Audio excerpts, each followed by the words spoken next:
Betrayal always comes when you least expect it. Victor lived an ordinary life. Work, home, family, 7 years of marriage, stability, plans for the future. He trusted his wife, believed in their love. But one night, everything collapsed. Coming home early was never supposed to change his life forever. Yet, the empty house, the darkened porch light, and a single unfamiliar address on his phone told him otherwise. He drove there, unaware of what he was about to witness. But once he saw it, there was no going back. His heart clenched, his world shattered, and one thought echoed in his mind. What now? Broken but not defeated, Victor made a choice. He wouldn't just be another man left in ruins. He would turn the game around, destroy those who betrayed him, and take back everything that was rightfully his. They wouldn't get away with this. Hello, my friend. I'm so glad you stopped by my channel. If it's your first time here, don't forget to subscribe and like this video, as every like truly inspires me. Now, let's get started. For most of my life, I thought things were pretty typical. Work, home, the occasional evening out with friends. Nothing too extraordinary, but nothing overly difficult either. My wife Ellie and I had been together for 7 years, married for 5. We weren't flawless. Who is? But we had our plans, our dreams. Or at least, I thought we did. It wasn't until one evening when I came home early from a business trip that I realized just how blind I had been to the truth. I'd been in Dallas that week, finalizing a deal that would set me up for a major promotion. Long nights, back-to-back meetings, the stress mounting by the hour. Ellie had been supportive, at least, I thought so. She sent me texts like, "You got this, babe," and "I'm so proud of you." Looking back, I wonder if she even meant those words. My flight was originally supposed to come in the next night, but everything wrapped up early. I didn't tell her. I wanted to surprise her. Maybe we could celebrate with a late dinner out. What a fool I was. I landed around 10 p.m. and took a cab home, but as I approached the house, something felt off. The porch light was off. Ellie always left it on for me when I was away. I stepped inside and called out for her. Silence. The house was dark. I checked the kitchen, empty. The bedroom, empty. A sick feeling twisted in my stomach. I pulled out my phone and checked her location. She wasn't home. She was somewhere else across town at an unfamiliar address. Maybe she was out with friends, or maybe she had to run an errand. I tried to reason with myself, but deep down, I already knew. I grabbed my keys and drove, following the address on my phone. It led me to a luxury apartment complex, sleek, modern, with floor-to-ceiling windows and elegant balconies. I parked a block away, my heart racing. I wasn't sure what I was even going to do if I found her there, but I had to know. As I neared the building, it hit me like a punch to the gut. This wasn't some random place, it was Grant's apartment. Grant, my boss. Ellie had met him a few times at work events. He was charming, wealthy, older, everything I wasn't. The kind of guy who made people feel important, special, and apparently he had made her feel special too. I circled around the building, searching for an entrance, and then I saw it. The window to Grant's apartment was open just enough. Light spilled out onto the balcony, casting shadows on the ground. And that's when I heard it. Ellie's voice, moaning his name. It hit me like a punch to the gut.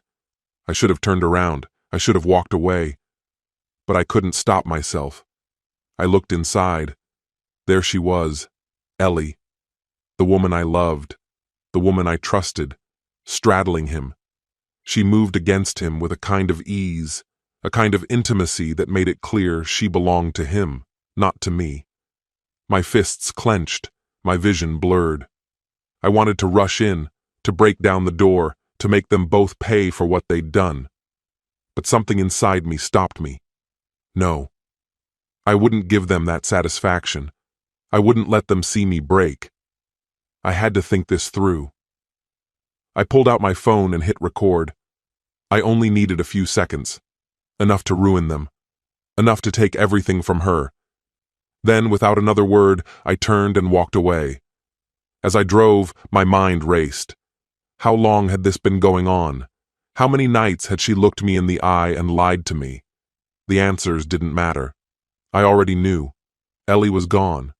I just had to decide what happened next. I didn't go home right away. Instead, I drove aimlessly, my knuckles white against the steering wheel.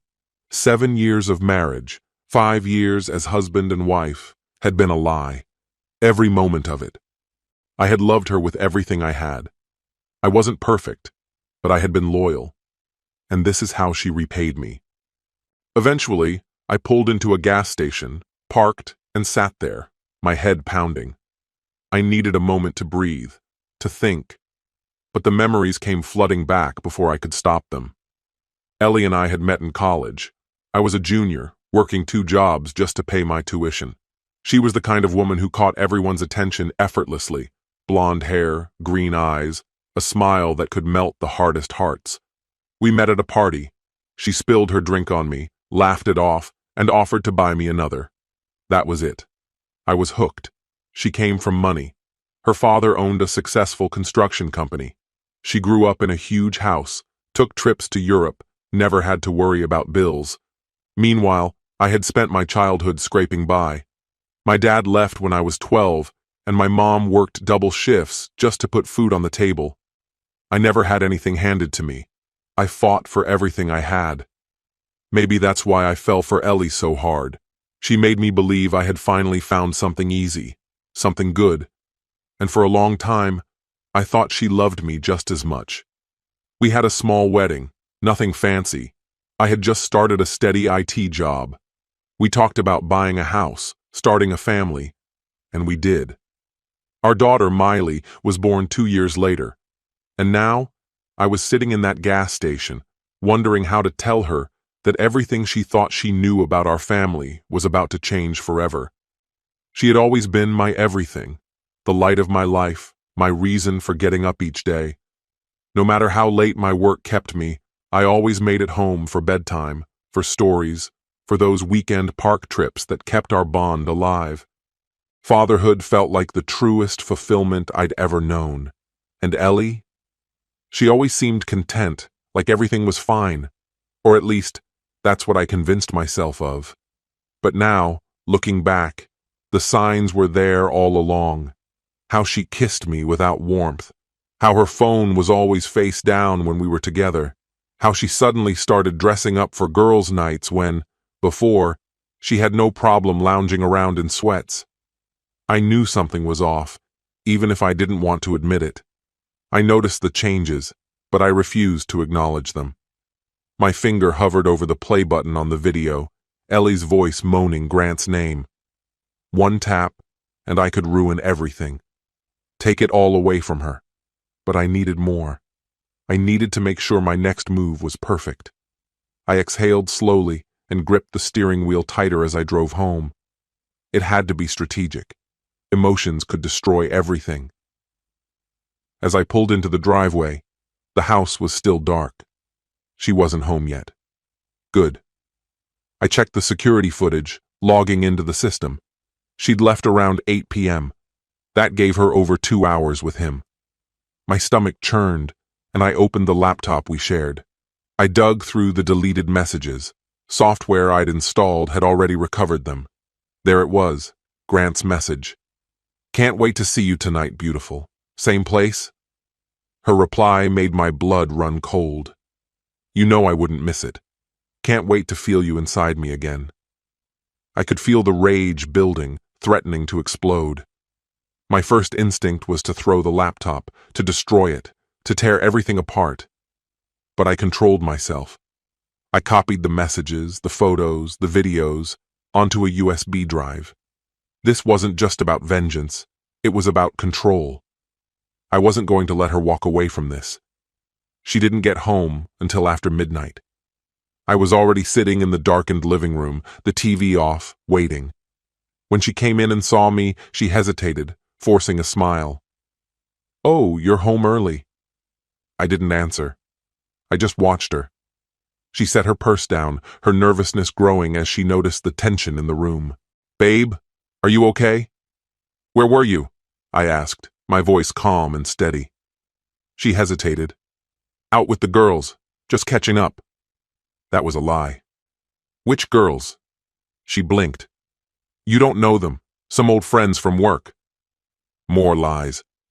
I stood up, closed the space between us, and pulled out my phone. Without a word, I hit play. The sound of her moaning Grant's name filled the silence between us. Her face drained of color.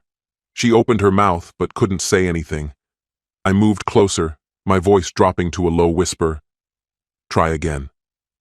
Her hands shook. I can explain. I couldn't stop the bitter laugh that escaped me. Explain what? That you've been sleeping with my boss? Tears welled in her eyes. I never meant— Don't! I cut her off, my voice turning sharp. Don't stand there and pretend this was some accident. The silence stretched on, and I asked again, How long, Ellie? She stared at the floor, unable to meet my gaze. How long? A year, she whispered. A whole damn year. I clenched my fists, nails digging into my palms. And Miley? I asked, my voice cold. Does she know her mother is a— Ellie's sob broke my sentence. Please don't say that. I love you. I love her. I scoffed. No, you love yourself. The attention, the thrill, but not me. She reached for me, but I stepped back, pulling the USB drive from my pocket. I have proof, I said, holding it up. Messages, photos, videos, enough to make sure you never see Miley again. She gasped. You wouldn't. Oh, I would, I said, my voice low, full of menace. You're lucky I'm not sending this to Grant's wife right now. Ellie collapsed, sobbing uncontrollably. Please, she begged. Let's talk about this. I took a deep breath, trying to calm myself. My rage wanted to consume me, but I knew better. I had the upper hand now, and I wasn't going to lose it. I want a divorce, I said, my voice unwavering. You're going to sign the papers. You're getting nothing. And if you fight me for custody, I'll make sure you lose. Her sobs grew louder. And if you ever bring Grant near Miley, I added, my voice turning to stone, I'll make sure the world knows exactly what kind of mother you are. Her tear-streaked face looked up at me, broken, shattered. Good. I turned and walked towards the stairs, not sparing her another glance. Where are you going? She choked out. To bed, I replied without turning around. Unlike you, I have responsibilities.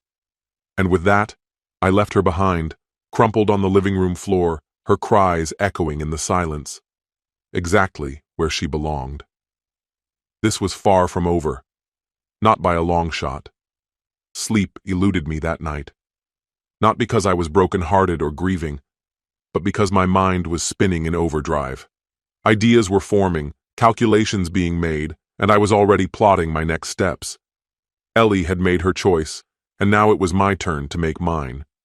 I rose at 6 a.m. and went through the motions. Shower, coffee, everything, as if nothing had changed. I could hear her sobbing in the bedroom, probably hoping I'd walk in and soothe her, but she didn't know who she was dealing with now. I opened my laptop and checked my emails. One in particular caught my eye. Grant Moore's wife. The subject line was blunt. Something you need to see. Inside were the damning details, audio recordings, text exchanges, location data, all the proof I needed of their betrayal. I hit send. Ellie wasn't the only one who could break trust. Why had she done it? By the time I was ready to leave for work, Ellie was sitting at the kitchen table, her coffee cold and untouched. Her eyes were puffy and swollen, signs she hadn't slept a wink. She looked at me and whispered, "We need to talk." I grabbed my keys without so much as a glance in her direction. "I don't give a damn what you need." She flinched, but her gaze didn't waver. "Please, just listen." I folded my arms, waiting for her to speak. Her hands twisted nervously in her lap as she gathered her thoughts. "I never meant for this to happen," she said, her voice barely audible. I scoffed, rolling my eyes. "Right. You just accidentally ended up naked in bed with my boss. That's some oops moment, huh? She winced, but continued. You were never home, Victor. Always working, always busy. And when you were here, you were just exhausted. You barely even noticed me. I let out a bitter laugh. Oh, so it was all about me not giving you enough attention? After I worked my ass off to provide for you and Miley, that's your excuse? Tears welled up in her eyes again, but I wasn't moved. I felt invisible, she whispered, her voice trembling. And there it was, the truth. Grant had made her feel seen, wanted. It wasn't just boredom or loneliness, it was her need for validation. She wasn't seeking love, she was seeking recognition. Instead of talking to me, communicating her needs, she'd chosen the easiest route, finding someone who would shower her with attention, the first rich guy who gave her a smile. I looked at her, my insides churning. This wasn't just an affair, it was a betrayal of the deepest kind. She wanted more than I could offer. She wanted more than what I was willing to give. And instead of taking responsibility for her actions, she had taken the coward's way out. Now, she would have to live with it. I didn't say a word more. I grabbed my laptop and left. By noon, Grant's wife had already replied. Thank you for this. I had my suspicions, but now I have proof. He's going to regret this. A small smile crept onto my face. One piece of the puzzle was already in place. By 3 p.m., HR called. Hey, Victor, can you come to my office? I already knew what this was about before I even stepped through the door. Grant was there, looking like he'd just seen a ghost. The moment I sat down, he snapped. You fucking psycho, he spat. You had no right. I leaned back in my chair, smirking. Oh, I had every right. After all, you were the one sleeping with my wife. I had every right to do whatever I wanted, Grant shot back, trying to stand his ground. The HR rep cleared his throat, trying to keep things civil. Gentlemen, let's keep this professional. Professional? Grant scoffed, his voice rising. Look, Victor's gone off the rails. He's harassing my family, spreading lies. I slid a folder across the desk, my gaze steady. These are screenshots of your texts with my wife, audio recordings, GPS logs, and if you want, I can pull up the security footage from your apartment complex. HR flipped through the folder, growing visibly uncomfortable with each passing page. Grant, on the other hand, had gone pale. I leaned in, speaking in a low, cold voice. You're done, Grant. HR set the folder down, turning to Grant. Grant, I think it's best if you take the rest of the day off. Grant stormed out, slamming the door behind him. By the next morning, he had submitted his resignation. 2 months later, I was sitting at his desk. Another victory in the books. But the final blow came when the divorce papers arrived. Ellie didn't beg, didn't plead. Deep down, she knew it was already over. But there was one last thing I had to do. She had no idea I'd been preparing for this moment for months. Financial records, proof of her affair, testimonies from friends who had seen them together. In our state, adultery was grounds for a no-fault divorce, which meant everything was mine. The house, the car, full custody of Miley. Ellie was left with nothing but a suitcase and a tarnished reputation. I stood on the front porch, watching as she packed her things into her car. She turned toward me, tears streaming down her face. I never wanted this, she whispered. I stared at her, my face cold and emotionless. You deserved this. And without another word, I shut the door in her face. They say karma has a funny way of working things out. For Ellie, karma hit like a sledgehammer. After she gathered her belongings and walked out, I thought it was over. I had everything. Miley, the house, the car, everything I had worked for. I had taken Grant down, destroyed his marriage, and stripped him of his career. But Ellie? She wasn't finished with me, and neither was I. That's when everything began to fall apart. 2 months after the divorce, I got a call from a number I didn't recognize. Victor, it's Ellie. For a second, I almost hung up, but there was something in her voice that stopped me. She sounded broken. What do you want? I asked, my voice icy. I heard a quiet sniffle on the other end. I need help, she said, barely above a whisper. Help? From me? The man she had destroyed, the one she had ruined? My first instinct was to laugh at her, but I bit my tongue. Help? You think I'm the one you should turn to? The man you tore apart, the one you crushed? I let the venom seep into my words. You've got to be kidding me. Please, she whispered, voice shaking. I don't have anywhere else to go. I leaned back in my chair, a smug smile spreading across my face. Let me guess. Grant didn't come through for you? A long silence followed. Bingo, I muttered, satisfaction creeping in. Word had spread that Grant's ex-wife had completely wiped him out in the divorce. She got the house, the vacation home, half his assets, and a generous monthly alimony check. After I exposed him, his company had blacklisted him. He was finished. No job, no future, nothing. And Ellie? She had burned every bridge she ever had. She was a hollow version of the woman I once knew. I can't pay rent, she continued, her voice quivering. I lost my job. I just need a place to stay. A sick sense of satisfaction bubbled inside me. This was the same woman who had thrown our marriage away like it meant nothing. The one who had lied to my face for months, who let another man, my boss, touch her while I worked myself to exhaustion providing for her and Miley. And now she was begging me for help. I should have hung up, should have told her to go to hell. But instead, I saw an opening. You can stay here, I said, letting the words hang in the air.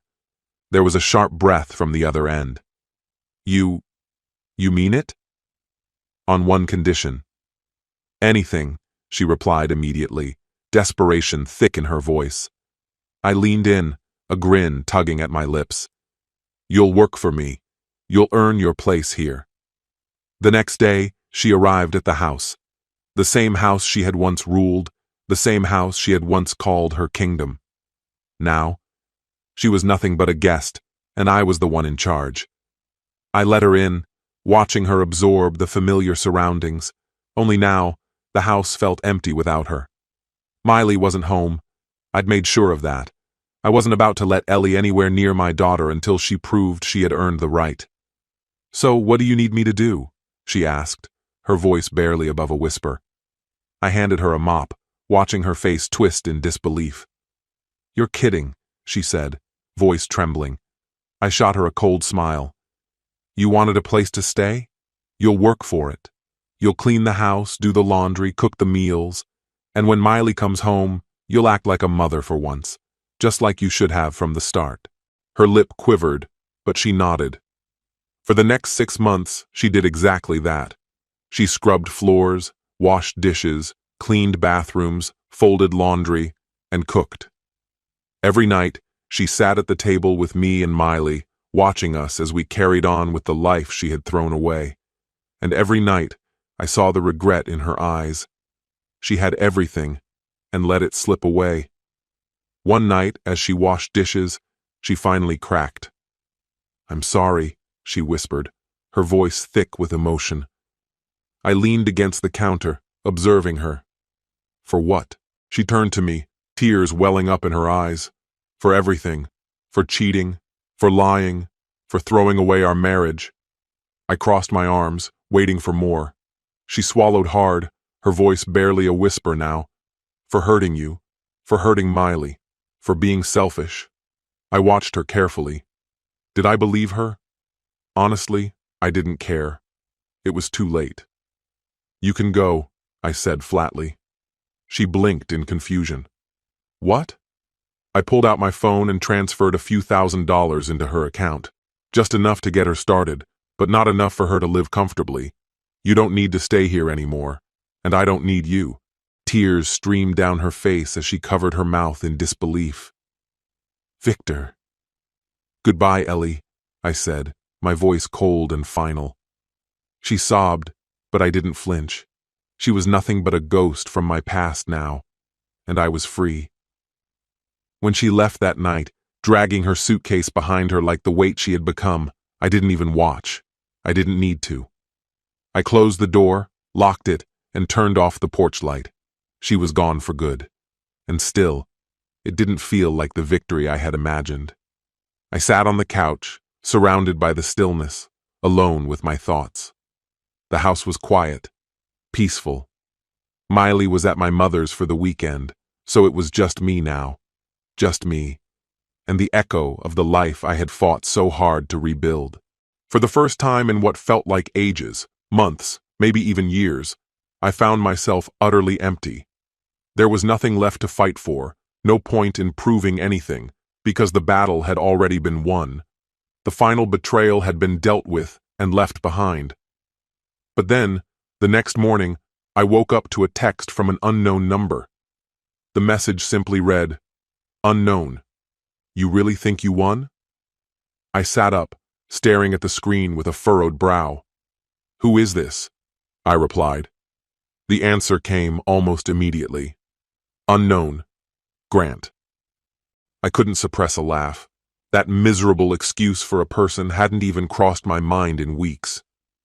The last I'd heard, he was bouncing between couches, broke, unemployed, divorced, and buried under a mountain of legal bills his ex-wife was racking up against him.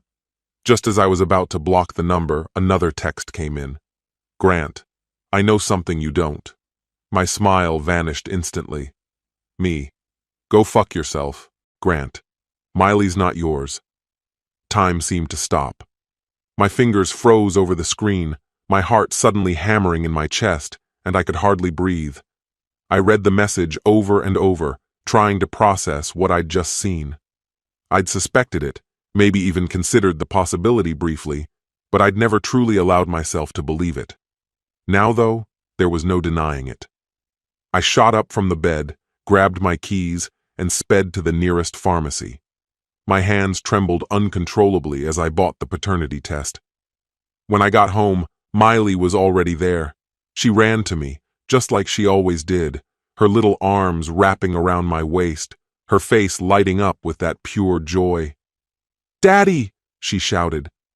And in that instant, the weight of doubt crushed me. What if she wasn't mine? What if everything I had believed about her, about us, was nothing but a lie? I swallowed hard, forcing my voice to stay even despite the storm inside. "Hey, sweetie," I said, crouching down to her height. "Can I just swab your cheek for a quick science experiment?" She giggled and nodded, trusting me without hesitation. "Okay." She had no idea what was running through my mind, no idea of the battle that was happening inside me.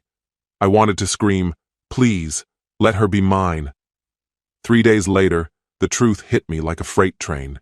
3 days that felt like an eternity. I could barely keep it together as I opened the email, my hands shaking. The words on the screen barely made sense at first. 99.9% probability of paternity. A breath I didn't even realize I'd been holding rushed out of me. She was mine. Miley was mine. Grant had just been trying to get in my head one last time, but the fight was over. I had everything I needed now. The final message was swift and decisive. I sent Grant a single text. "Me. Nice try, asshole. She's mine. But while we're at it, you might want to get your own DNA checked. I hear your ex-wife had a thing for personal trainers." I blocked his number without a second thought. Months later, Ellie tried to crawl back. She called. She showed up at my door. She claimed she'd changed, that she was a different person now. I didn't even dignify it with a response. She was nothing to me now. A ghost. A lesson learned the hard way. As for me, I moved on. I built a life that was mine. A life where I was free at last. This story has come to an end. Betrayal is not just a mistake. It is a conscious choice. In life, we often trust those closest to us, believing that love and loyalty are unbreakable bonds. But true relationships are tested not by words, but by actions.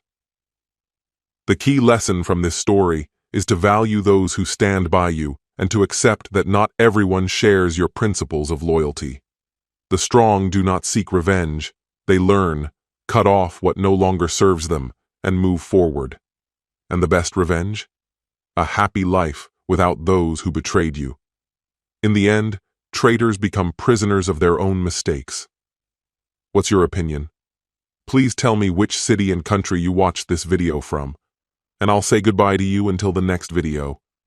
Goodbye.